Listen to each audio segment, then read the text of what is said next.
Can peace be negotiated in the midst of war?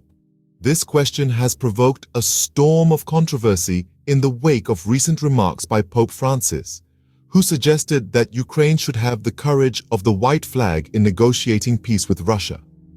But Ukrainian leaders have resoundingly rejected this call for negotiations, interpreting the Pope's words as a call to surrender. This controversy began with an interview with Swiss broadcaster Radio Television Suisse in February 2024, part of which was released in March.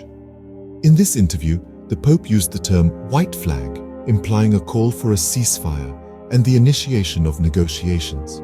Yet the Ukrainian president, Volodymyr Zelensky, responded vehemently to this suggestion in his nightly address, insisting that this is what the church is.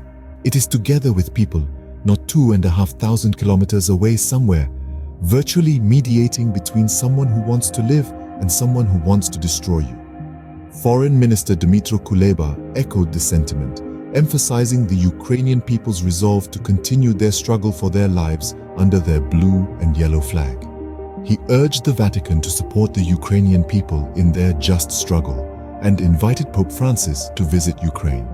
This backlash prompted a clarification from the Vatican, wherein spokesman Matteo Bruni explained that the Pope was merely advocating for a cessation of hostilities and not a surrender. The Pope's supporters argue that maintaining neutrality has long been at the center of Holy See diplomacy, despite the debate this stance has provoked within the Church. This is not the first time the Pope's comments on the Russian-Ukrainian conflict have sparked controversy.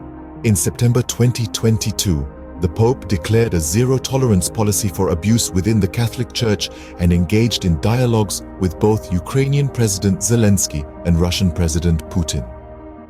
Despite his willingness to mediate peace talks, his comments have often been met with criticism.